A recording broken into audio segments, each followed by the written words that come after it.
کہتے سویرے سویرے آیا تو کہنے لگا حضور مجھے توبہ کرا دیں، آج کے بعد نہ جھوٹ بولوں گا، نہ حرام کھاؤں گا، نہ شراب پیوں گا۔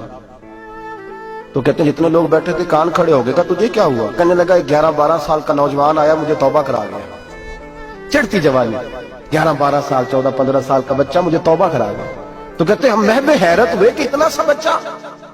تو کہتے ہیں کسی نیک باپ کا بیٹا تھا، کسی پرہیزگار ماں کا بیٹا تھا، گھر میں تربیت ہوئی۔ اتنے بچے تو خانقاہ بھی نہیں جاتے، اتنے سے بچے تھوڑی کسی ادارے کے فارغ التحصیل ہوتے ہیں، کس مدرسے سے پڑھے ہوتے ہیں؟ کہتے ہیں چھوٹی سی عمر۔ تو کہا جناب آپ کو کیسے ملا؟ تو وہ شخص کہنے لگا حضور کل میں گیا بازار، میں نے بغداد کے چوک سے 10 کلو مچھلی بھی خرید لی اور کچھ اور ضرورت کی چیزیں بھی، مہمان آنے تھے، وہ سارا کچھ خرید کے میں جب نکلا تو سامان زیادہ ہو گیا۔ چوک میں مزدور بیٹھے ہوتے تھے، میں نے کہا بھئی میرے ساتھ فلاں محلے تک سامان پہنچانا ہے۔ وہ بچہ کہنے لگا چچا اگر میں چلوں تو، میں نے اس کو ایڈریس وغیرہ بتلایا تو 3 دینار مزدوری طے ہو گئی سامان گھر پہنچانے کی۔ کہتے میرے ساتھ وہ نکلا اور جب رستہ طے کرنے لگا تو رستے میں گرمی بڑی سخت تھی، ظہر کا وقت تھا، ذرا ہم نے چند قدم اٹھائے، 2-4 گلیاں گزرے تھے کہ اذان ظہر کی آواز آنے لگی۔ تو کہتے ہیں بڑی منت کے انداز میں، بڑی گزارش کے انداز میں میری طرف دیکھا، عمر چھوٹی سی ہے، کہنے لگا چچا اگر اجازت مل جائے تو میں ظہر کی نماز پڑھ لوں۔ کہتے ہیں میں ایک جگہ پھٹے پہ بیٹھ گیا اور گپے کرنے لگا، سامان وہاں رکھا، میں نے کہا پڑھ لے نماز۔ کہتے ہیں بچہ نماز پڑھنے چلا گیا، باقی لوگ دیر سے آئے، وہ نماز پڑھ کے جلدی آ گیا۔ میں نے کہا بیٹے تو جلدی آ گیا ہے؟ کہنے لگا اس لیے جلدی آیا ہوں کہ آپ یہ نہ سمجھے یہ کام چور ہے، میں نے نفل چھوڑ دیے ہیں، فارغ ہو کے پڑھ لوں گا۔ کہتے ہیں سامان اٹھایا، رستے میں گرمی شدت کی تھی، اس کا پسینہ بہنے لگا، میں آگے بڑھا، میں نے کہا بیٹے سامان تھوڑی دیر کے لیے مجھے دے دو، گرمی زیادہ ہے۔ کہنے لگا چچا کسی کا تربیت یافتہ ہوں، کسی نے ٹریننگ دی ہے، کہا ماں باپ نے کہا تھا حرام لقمہ گھر نہ لانا، کہا بات کیا ہوئی؟ کہنے لگے میں آپ کو نہیں دے سکتا، اس لیے کہ 3 دینار مزدوری گھر پہنچانے کی طے کی ہے، اگر آپ اٹھائیں گے تو پھر میں پیسے پورے نہیں لوں گا۔ دامان نے توکل کی یہ خوبی ہے کہ اس پر پابند لگے ہوتے پر دھبے نہیں ہوتے، میں پھر مزدوری پوری نہیں لوں گا، پیسے کم لوں گا۔ کہتے ہیں میں محو حیرت ہو گیا، اس جوان کی بات نے میرے سارے وجود تھر تھر کما ڈالا کہ اس دور میں اس قسم کے لوگ۔ کہتے ہیں گھر لے گیا اس کو، میں سامان رکھا، میں نے کہا تم یہاں ٹھہرو میں 3 دینار مزدوری لاتا ہوں۔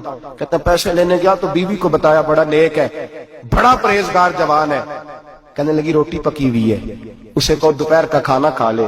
کہتے ہیں میں باہر گیا، 3 دینار تھمائے، میں نے کہا بیٹے ایک بات مانو گے؟ تو کہتے ہیں 3 دینار دے کے کہنے لگا اب تو آپ مالک ہو گئے، میں نے نمک کھا لیا ہے، اب تو ہر بات مانوں گا، اصلہ نال جے نیکی کریے نسلہ تاک نہیں بھول دے، میں اب ہر بات مانوں گا۔ تو میں نے کہا دوپہر کا کھانا کھا لو۔ کہتے ہیں اس کی گردن جھک گئی اور بڑے دھیمے لہجے میں کہنے لگا میں نہیں کھا سکتا، میں نے روزہ رکھا ہوا ہے، روزہ رکھا ہوا ہے، نفلی روزہ رکھا ہوا ہے۔ کہتے میں اور پریشان ہوا، میں نے فوری طور پہ سوال کیا کہ اب تو کدھر جائے گا؟ تو کہنے لگا اب میں کہیں نہیں جاؤں گا، میرے 1 دن کا خرچہ میرے ماں باپ نے جو ڈیوٹی لگائی ہے وہ 3 دینار ہے، پورا ہو گیا ہے، اب میں باقی جو وقت بچے گا یا قرآن پاک کی تلاوت کروں گا یا محمد عربی پہ درود و سلام پڑھوں گا، میں اب کوئی اور کام نہیں کروں گا۔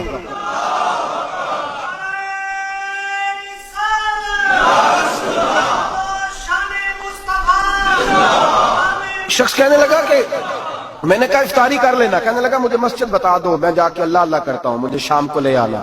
افطاری ہمارے ساتھ اس کی طے ہو گئی، مسجد چلا گیا، مغرب بعد لینے گیا تو کہنے لگا عشاء کے بعد آنا، اب تو میں نے پانی سے افطار کر لیا، کھانا کھانے جاؤں گا تو جماعت رہ جائے گی۔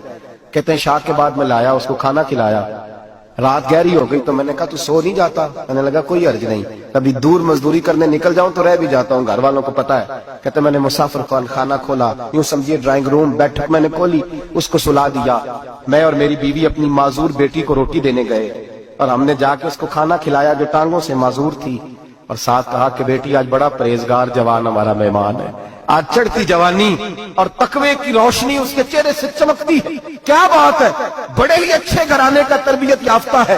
کہتے ہیں بچی کو کھانا کھلا کے لوٹے، اپنے کمرے میں سو گئے، بیٹی اپنے کمرے میں لیٹ گئی، ترس گئے تھے کہ بیٹی قدموں پہ چلے۔ تہجد کا وقت ہوا تو دروازے پہ دستک ہوئی، بڑی بے چینی کے ساتھ اٹھے میاں بیوی، کون ہے؟ بیٹی کی آواز آئی ابا جی دروازہ جلدی کھولیں۔